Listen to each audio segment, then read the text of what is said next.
before the hand reaches outward, before the foot steps into the world to conquer, to build, to be seen. Something older demands to be faced.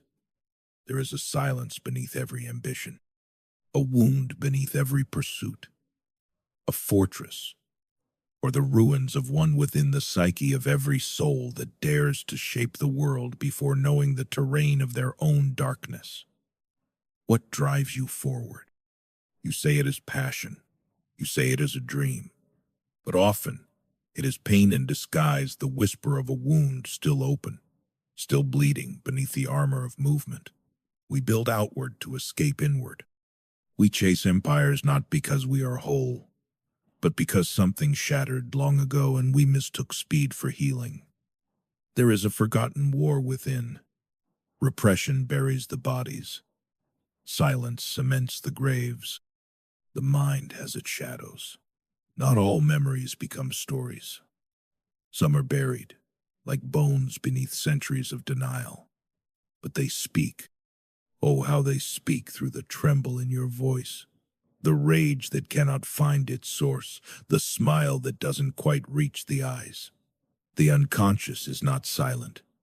It is simply ignored. How much of your life has been dictated by what you refuse to feel?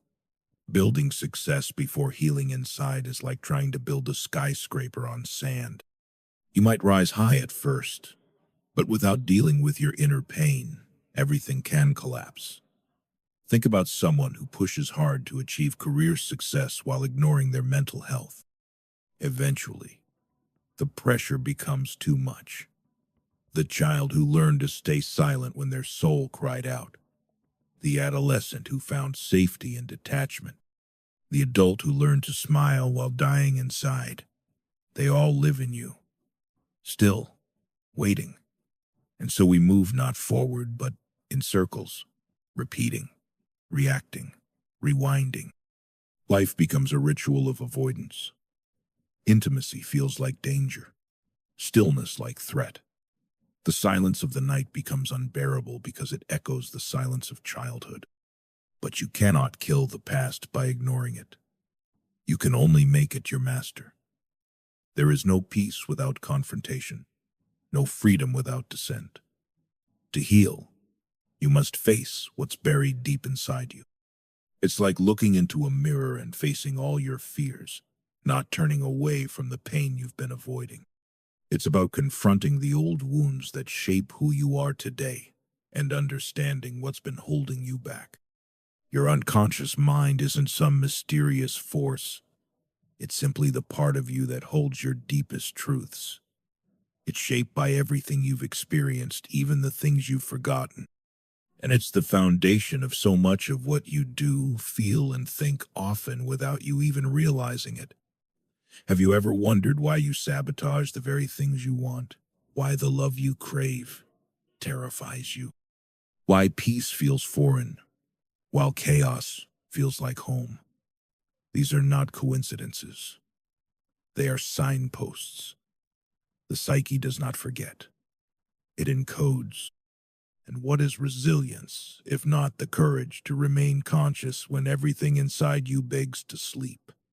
You can't achieve true success until you've taken care of yourself first. If you focus only on external goals without addressing your inner struggles, that success won't last. Think about how many people reach their dreams only to feel empty inside. True strength starts from within. The inner fortress is not perfection. It is honesty.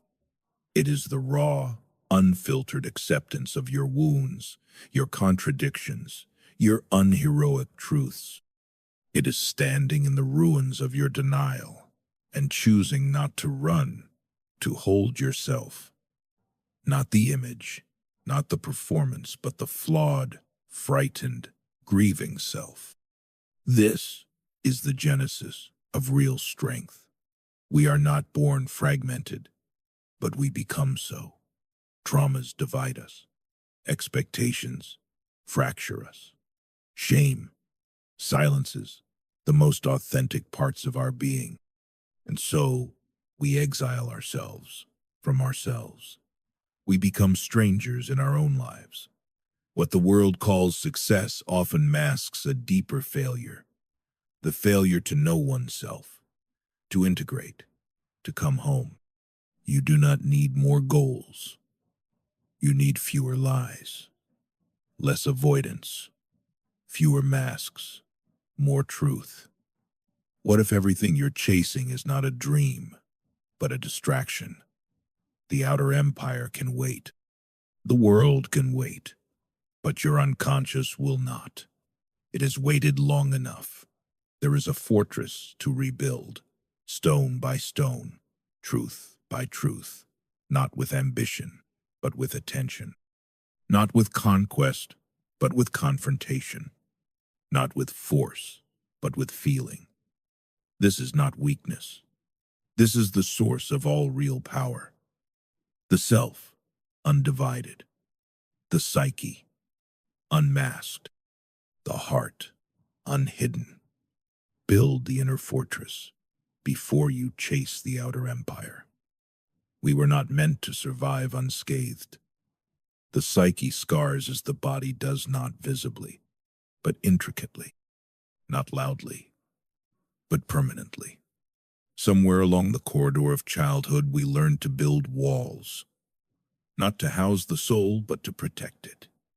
And protection has a price: isolation. To not feel pain, we numbed joy.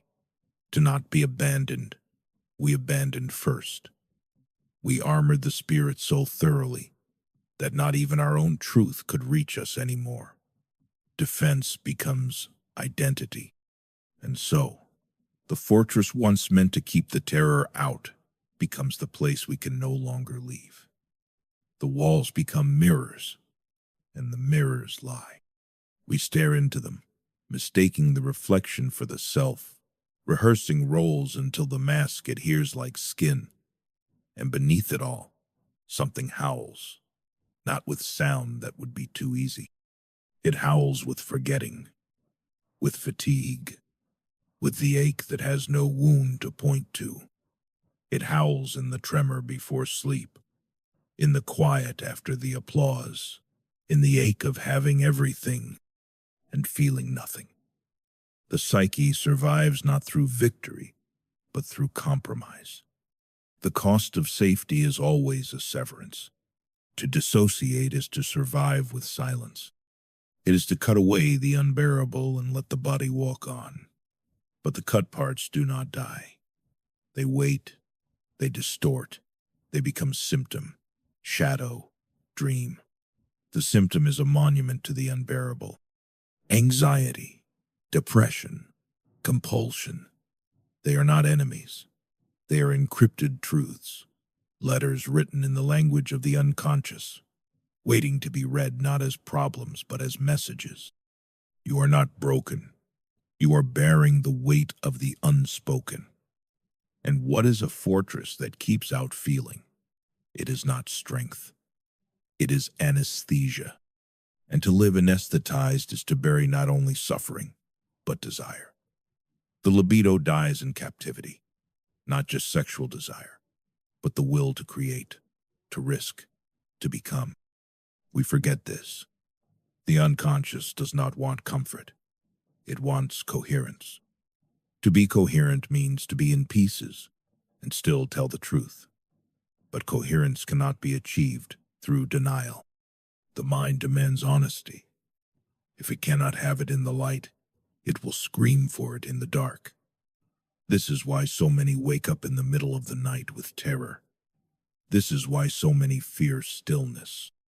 In the noise of daily life, we outrun the echo. But in stillness, the echo catches us, and it says, remember. Remember the thing you promised to forget, the shame you swallowed, the voice you silenced, the face you wore to make love while dying inside, the joy you extinguished to be accepted, the self you buried so the world could love your ghost. To become whole, you must exhume the body, the forgotten self, the rejected part.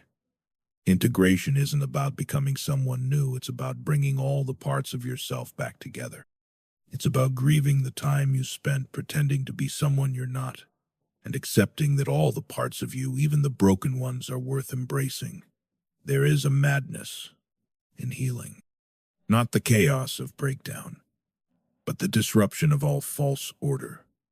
What you called stability was a mausoleum. What you called control was submission.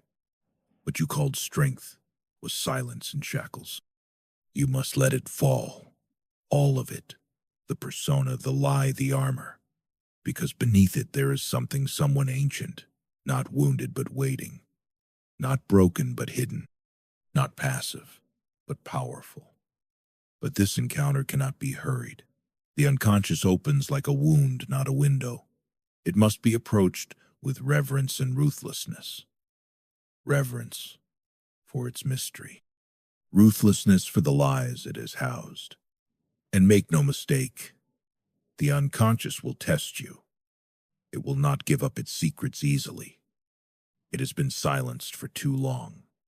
It will demand that you bleed truth, that you sit with the unbearable and not flinch, that you walk into the rooms you swore never to enter again. But if you endure, not escape, you will emerge with something unteachable.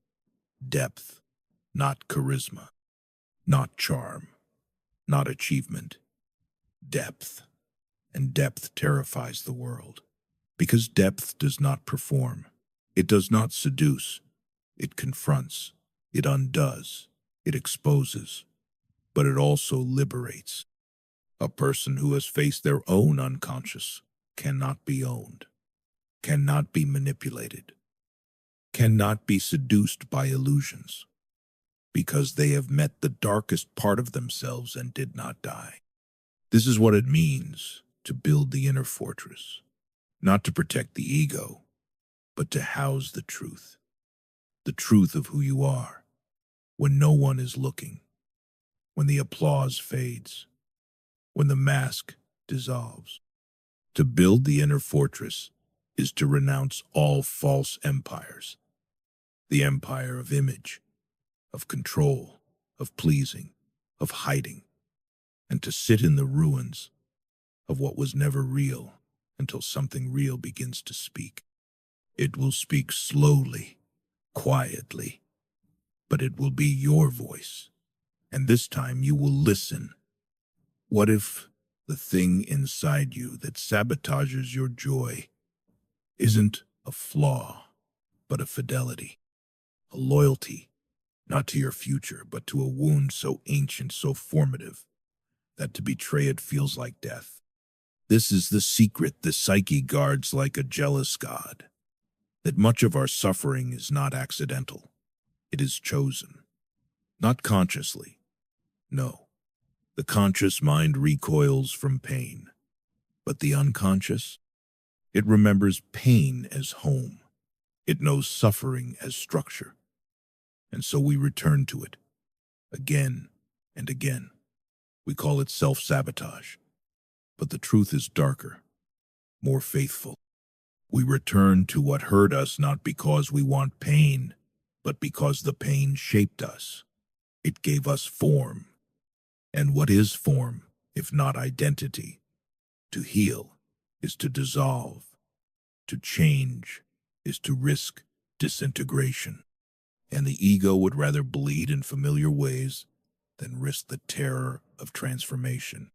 Freud called it the death drive that pulled toward repetition, toward stasis, toward the quiet annihilation of self through cycles that never end, the compulsion to repeat, the drive to return to the source of the trauma, not to undo it, but to relive it, as if doing so might finally give it meaning.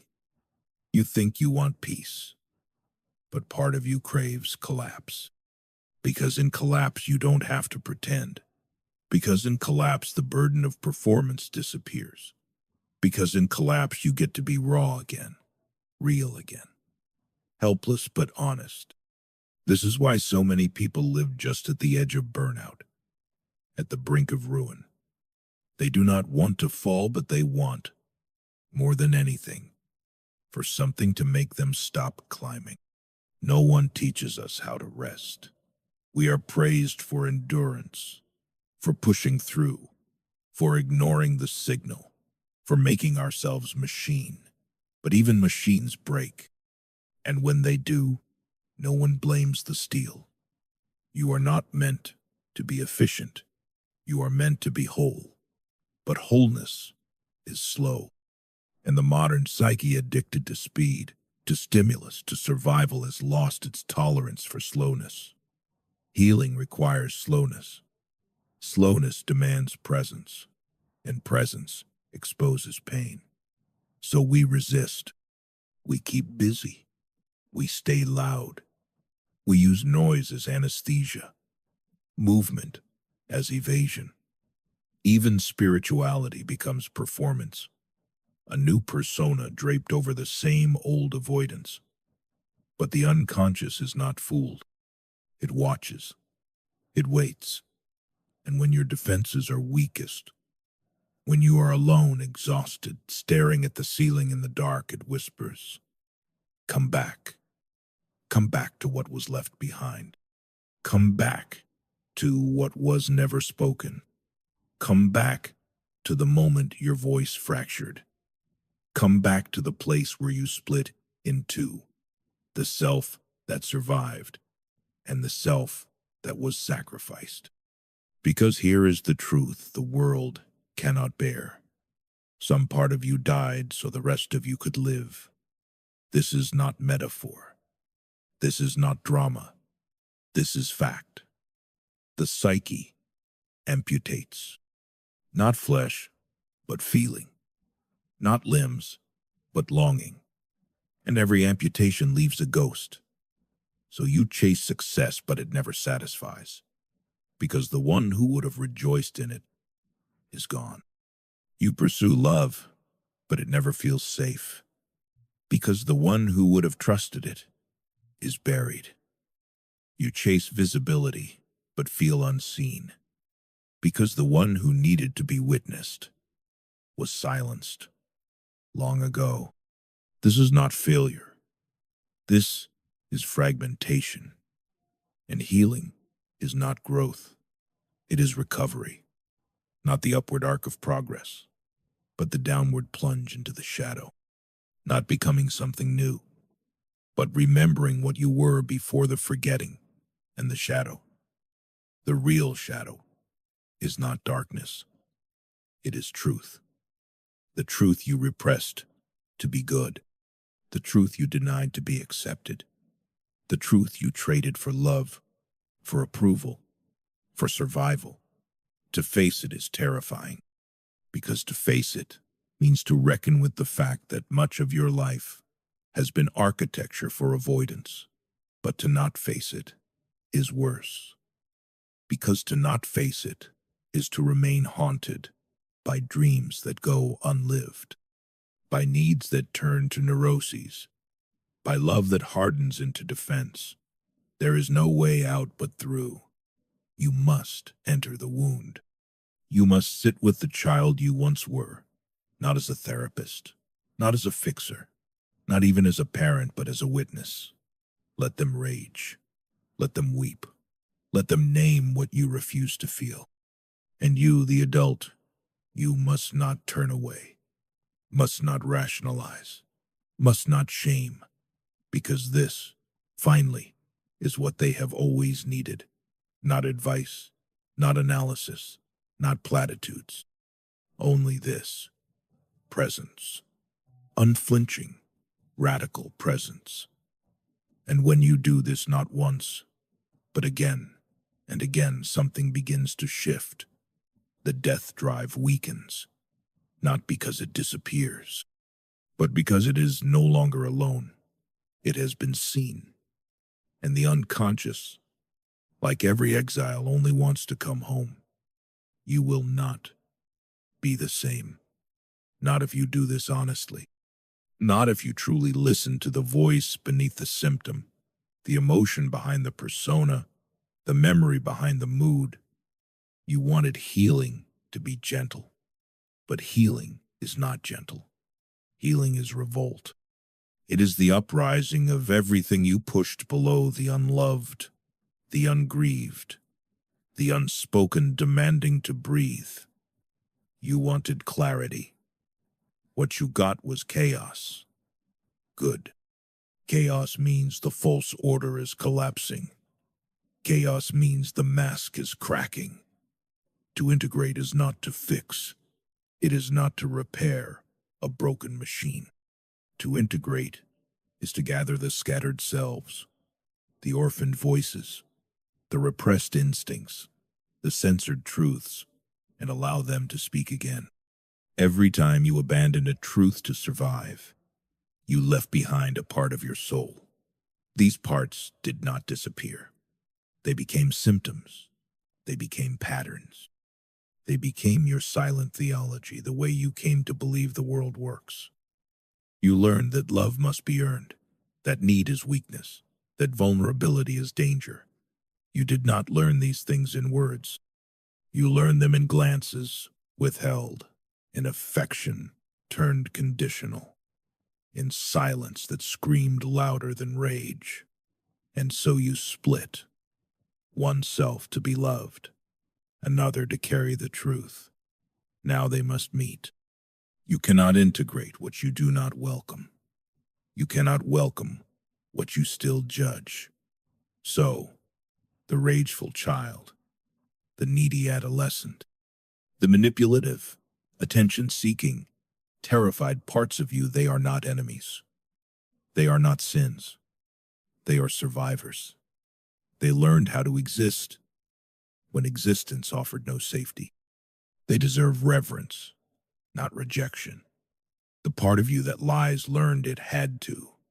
The part of you that clings learned love disappears. The part of you that seduces learned invisibility was death.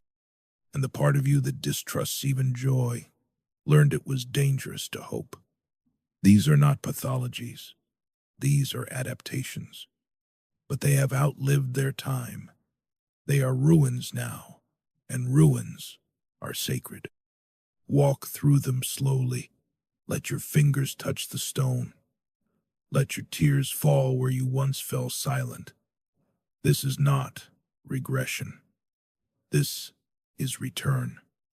To integrate is to re-inherit, to remember, to restore citizenship to every part of yourself exiled in the name of survival.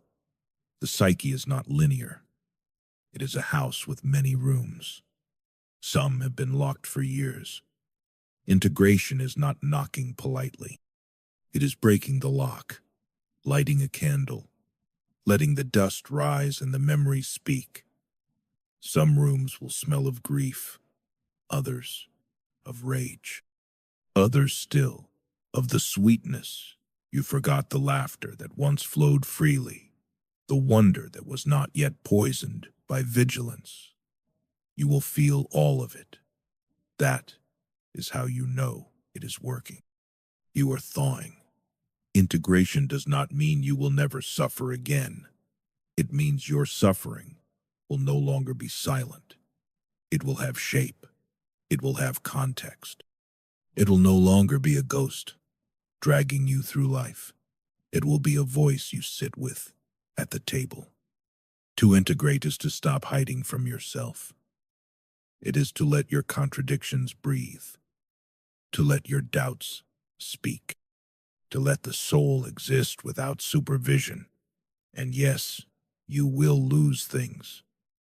You will lose people who only loved the performance. You will lose habits that once numbed you. You will lose ambitions that were never truly yours. But you will gain one thing: gravity. You will walk differently, not as one trying to prove their worth, not as one seducing validation, but as one who has looked into the abyss of their own being and did not flinch. This is power. Not the kind that dominates, but the kind that endures. Not the kind that manipulates, but the kind that cannot be manipulated. Because when the unconscious is no longer an enemy, the world cannot hold you hostage. You become sovereign. not because you are perfect, but because you are whole. Integration is not an end. It is the beginning of true freedom. But freedom, too, is not what we were taught. Freedom is not ease. It is not bliss. It is not detachment. It is responsibility for your rage, for your need, for your light, for your darkness. To be free is to carry all of it and still choose truth. Not comfort, not applause, not belonging. Truth, because truth is the only soil in which the real self can root. And from that root, something finally begins to grow.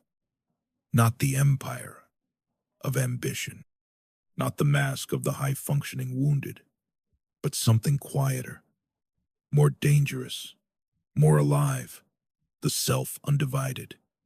You've come back from the underworld, not with treasure, not with triumph, but with truth. And truth is not always welcomed, because most of the world still lives behind the mask you've just removed. You are no longer fluent in denial. You have unlearned the language of pretense. You cannot, will not return to the polite hell of smiling faces and silent screams. You are changed, and the world will notice, but not always in celebration. Some will sense in you something dangerous, someone who cannot be easily manipulated, someone who listens too closely, sees too clearly, not because you seek control, but because you no longer require it. You no longer need to be liked to feel valid. You no longer shrink yourself to keep others comfortable. You no longer abandon your boundaries in the name of harmony. This is not arrogance. It is clarity. When you become whole, the fractured systems around you will push back because your wholeness threatens their structure. The family system that fed on your silence, the relationship that relied on your caretaking, the job that profited from your over-functioning. Now, you speak. Now, you say no. Now, you walk away, and they will call you selfish, dramatic, cold. Let them. You are not here to be understood by those committed to misunderstanding themselves. You are here to embody what they still fear: freedom. But freedom is not an absence of struggle. It is the refusal to betray yourself in the name of belonging. You do not become invulnerable, you become undefended. There is a difference. You feel more, not less. But the feeling no longer fragments you, because you have a center now, not an image, but a presence. A presence rooted in grief, in rage, in shame, but no longer ruled by it. The ghosts still whisper, but you know their names now. You've sat with them. They are not monsters anymore, just memories.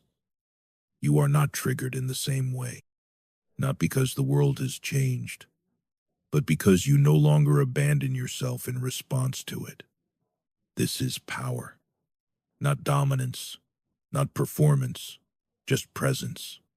To walk into a room without pretending, to look into eyes without needing to impress, to say what you mean, even if your voice shakes, to be seen, truly seen, and not flinch. You do not control the narrative anymore. You become the narrative. There is a gravity in you now. Others feel it. Some are drawn. Some are repelled. It does not matter. You are no longer performing for acceptance. You are offering reality. Whoever cannot hold it was never meant to hold you. This is not loneliness. This is solitude. Loneliness is the hunger for others to complete you. Solitude is the fullness of your own presence. When you become whole, even your emptiness is sacred. You no longer fill the void with distraction. You sit with it. Listen to it. You know that the void is not absence. It is invitation. An invitation to create, not consume, to relate, not escape, to be, not become.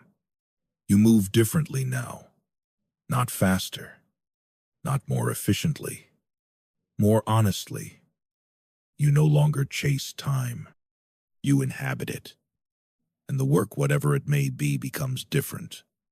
Not a monument to your worth, not a mask for your wounds, but an extension of your truth. You no longer sell your soul for productivity. You offer your presence for connection. This presence cannot be faked. It is carved, shaped by dissent, by grief, by confrontation with your own shadow. It is the residue of having been to hell and listening there. Presence is the aura of integration. It is the fragrance of coherence.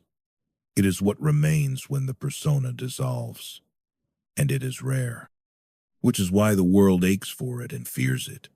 To be a presence is to be disruptive, not loudly, not with spectacle, but simply by being. Because in your presence, others feel their own absence. In your stillness, they hear the noise they live in. In your truth, they sense their own betrayal. But some will stay, not because they are unafraid, but because they are ready, ready to unmask, ready to feel, ready to come home. And that is the gift of your integration. You become a mirror, not of perfection, but of possibility. You show others what it looks like to stop running, to stop performing, to stop dividing. And slowly, not through effort, but through embodiment, you invite them back to themselves. This is how the world changes. Not through force, through presence. One psyche at a time, becoming whole. One voice, telling the truth. One body, no longer at war with itself. This is not the end. This is the beginning of the life that was waiting beneath the mask. You are not here to be admired. You are here to be real. Let them see you, even if they don't understand, especially if they don't. After the descent, after the confrontation, after the quiet storm of integration, something unexpected begins to stir. Not victory, not relief, but space. Space where anxiety once lived. Space once crammed with fear, with craving, with compulsive need to be more, to be elsewhere, to be other than what you are. And in this space, something ancient stretches awake. Not your wounds, not your ambition, but your creative force. The psyche is not a machine. It is a garden. When the soil is poisoned by repression, nothing grows. But clear it not with violence, but with care, and life returns. You are not just here to survive, you are here to shape. Not in the frantic way of the fragmented who create as a way to outrun themselves. You create now not to be seen, but to see. Not to escape yourself, but to express yourself. Not to be validated, but to give voice to what was once silenced. And this, too, is sacred. Creation is not performance. It is emergence. The self, no longer divided, becomes language. It becomes music, movement, architecture, not of empire, but of essence. You are no longer creating to prove something. You are creating because there is something in you that cannot stay quiet anymore. And this is the paradox. The deeper you go into the self, the less personal your work becomes. It begins to carry the weight of the collective. Because when you speak from your deepest truth, you are speaking for everyone who has been silenced in the same way. The more honest you are, the more universal you become. The shame you reveal becomes someone else's permission. The grief you name becomes another's mirror. The rage you no longer conceal becomes a sacred revolt, not against others, but against erasure. This is not art as decoration. It is art as resurrection.